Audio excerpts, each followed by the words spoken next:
Tudo começou com um sonho. Um sonho que não nasceu em Salomão, mas em seu pai, Davi. O rei guerreiro, o homem segundo o coração de Deus, desejava construir uma casa onde o Altíssimo pudesse habitar. Davi tinha vencido exércitos, conquistado terras e unificado Israel, mas o seu maior desejo era erguer um templo para o Senhor.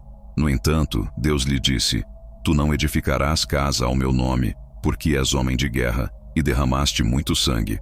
1 Crônicas 28:3. O templo seria construído sim, mas não por ele, e sim por seu filho, Salomão, o rei da paz. Quando Salomão ascende ao trono, ele carrega não apenas a coroa, mas o legado e a promessa. Ele não é apenas um rei, mas um instrumento do próprio Deus para cumprir um propósito celestial. O templo não seria uma construção comum. Seria o lugar onde o Deus invisível se manifestaria entre os homens. Uma obra tão grandiosa que exigiria sabedoria divina, planejamento meticuloso e milhares de mãos trabalhando em perfeita harmonia. A primeira coisa que Salomão faz é buscar entendimento. E é por isso que ele ora: Senhor, dá-me sabedoria para governar o teu povo. 1 Reis 3:9. E Deus o concede uma sabedoria tão profunda que até os reis da terra vinham ouvir suas palavras.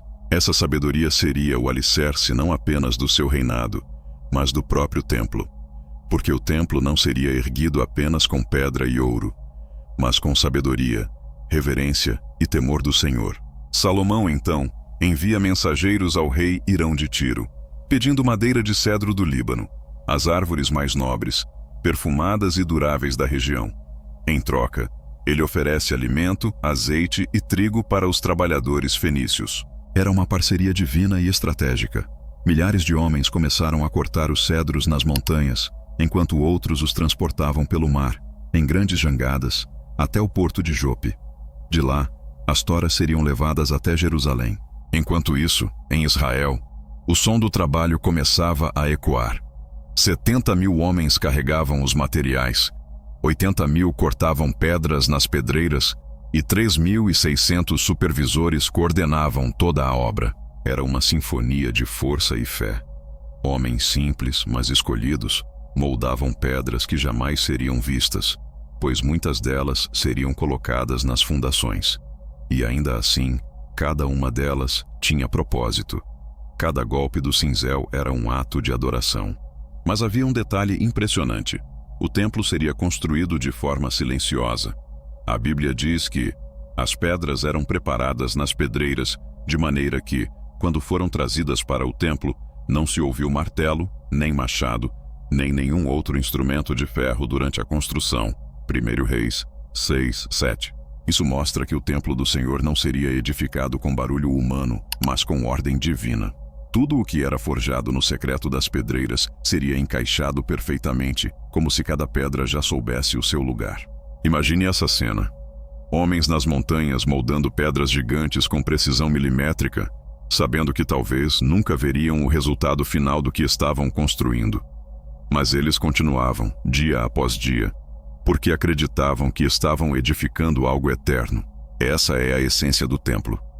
Uma obra feita não apenas por mãos humanas, mas por corações dispostos a servir ao propósito de Deus. E enquanto as pedras tomavam forma e a madeira era trazida do norte, Jerusalém começava a se transformar. Era como se a cidade inteira pulsasse com expectativa. Cada rua, cada colina, cada olhar se voltava para o Monte Moriá. O mesmo lugar onde Abraão um dia ergueu um altar para sacrificar Isaque, e onde agora seria levantado o templo do Deus vivo. Nada disso era coincidência. O plano de Deus sempre foi perfeito. O início da construção do templo foi um marco espiritual.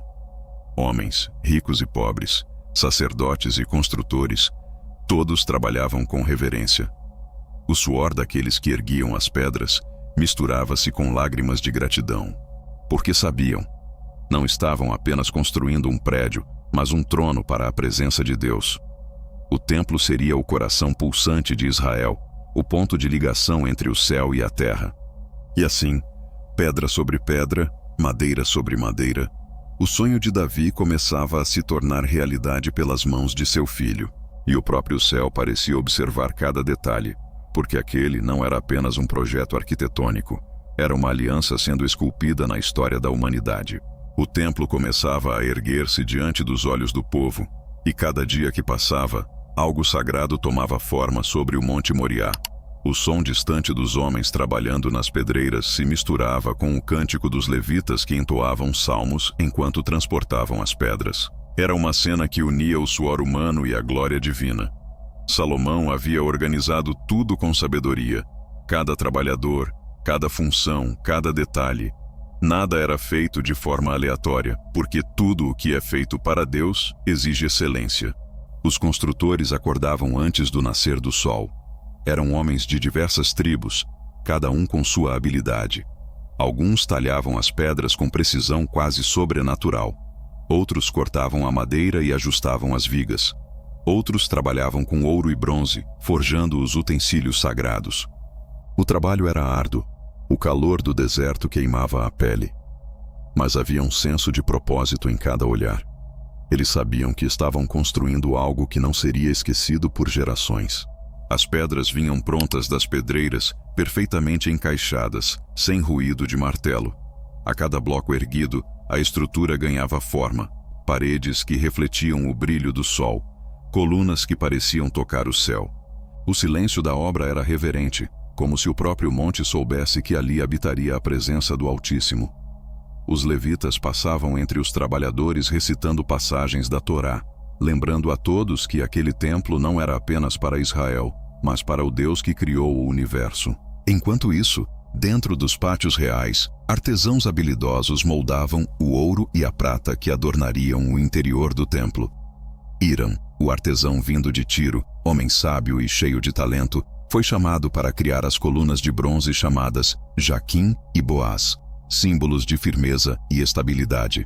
Elas seriam colocadas à entrada do santuário, como um lembrete de que a presença de Deus é o que sustenta todas as coisas. Cada detalhe tinha um significado espiritual. Nada era meramente decorativo. O interior do templo era ainda mais esplêndido. Cedros do Líbano revestiam as paredes, perfumando o ar com um aroma sagrado. O ouro puro cobria cada detalhe. O chão, o teto, as colunas. Não havia canto algum que não refletisse o brilho da glória de Deus. Querubins esculpidos em madeira de oliveira se estendiam sobre o Santo dos Santos, suas asas tocando uma à outra, simbolizando a proteção da presença divina. E enquanto o templo era preparado, os corações também eram moldados. Aqueles homens não apenas construíam com as mãos, mas adoravam com o coração. Cada pedra erguida era acompanhada por uma oração silenciosa. Havia entre eles um respeito sagrado pelo trabalho que realizavam, porque entendiam que estavam participando de algo eterno. O templo não era apenas uma obra física, era uma representação do próprio reino de Deus na terra. Mas o cotidiano dos construtores não era fácil. Muitos dormiam em tendas ao redor do monte, longe de suas famílias.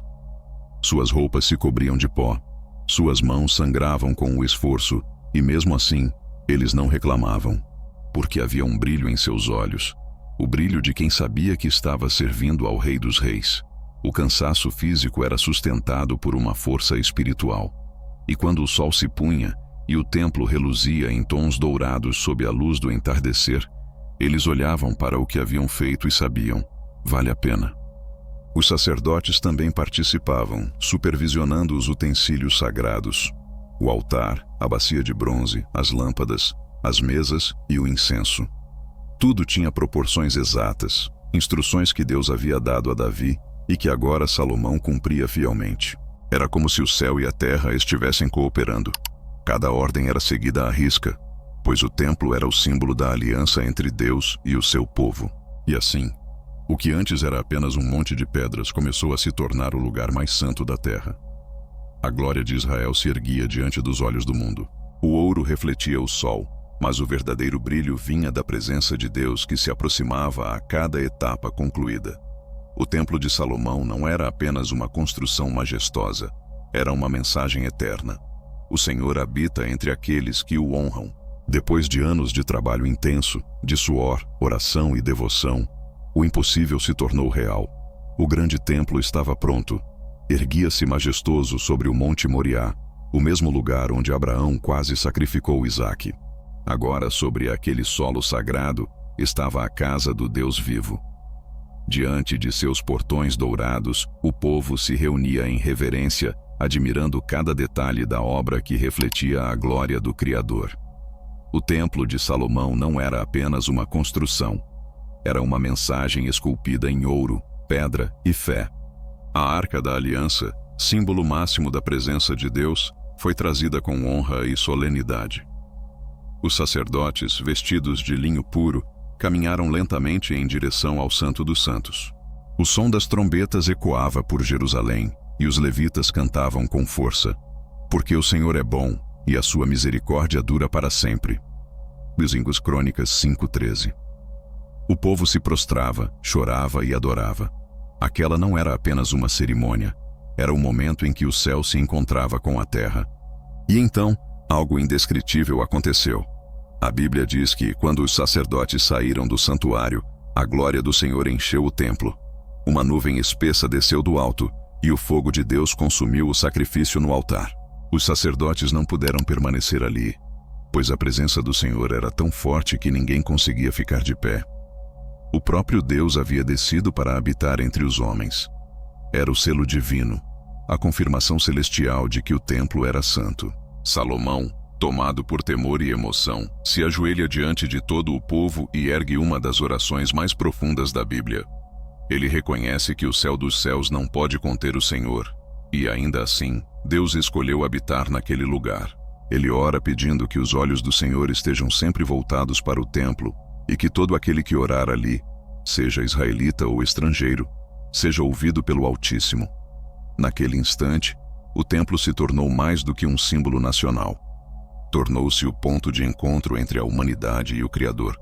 O som dos cânticos aumentava, as trombetas tocavam, o povo se prostrava com o rosto em terra e o templo brilhava com a luz da presença de Deus. Era impossível conter as lágrimas. Os homens que haviam carregado pedras, moldado metais, cortado madeiras e suportado o calor do deserto, agora viam o fruto de seus dias de sacrifício. O suor dos construtores se transformou em adoração. A fé daqueles que trabalharam em silêncio foi recompensada com a visão da glória do Senhor enchendo cada canto da obra. Mas o Templo de Salomão era mais do que ouro e esplendor. Era uma lição espiritual. Cada pedra simbolizava uma vida moldada por Deus. Cada detalhe lembrava que o Altíssimo habita não em templos feitos por mãos humanas, mas em corações que se rendem à sua presença. A construção do templo é o retrato da jornada espiritual do homem. Trabalhosa, silenciosa, mas conduzida pela mão do Criador. E assim como aquelas pedras eram cortadas nas pedreiras, longe dos olhos de todos, Deus também trabalha em silêncio nas profundezas do nosso coração. Ele molda, lapida, prepara. E quando o tempo certo chega, Ele nos encaixa no seu propósito com perfeição. Nada é desperdiçado. Nenhuma dor, nenhum esforço, nenhum sacrifício é em vão.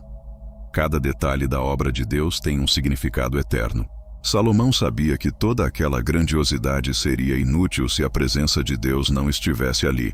E é isso que precisamos entender hoje.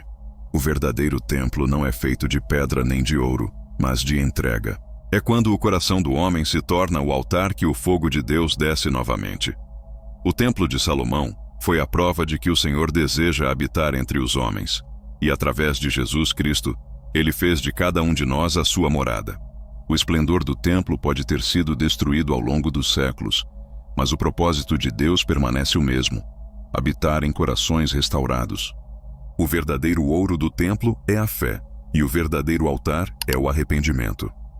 E quando o Espírito Santo desce sobre nós, é como se o véu fosse rasgado novamente e a glória de Deus preenchesse o templo interior. Que essa história te lembre de algo poderoso. O mesmo Deus que encheu o templo de Salomão com sua presença quer encher a sua vida hoje. Ele ainda procura corações dispostos, construtores de fé, adoradores silenciosos que o buscam com sinceridade. Se essa mensagem falou com você, inscreva-se neste canal e compartilhe este vídeo. Porque assim como os construtores de Israel ergueram o templo com suas mãos, você também pode edificar algo eterno. Um coração onde a presença de Deus habita para sempre.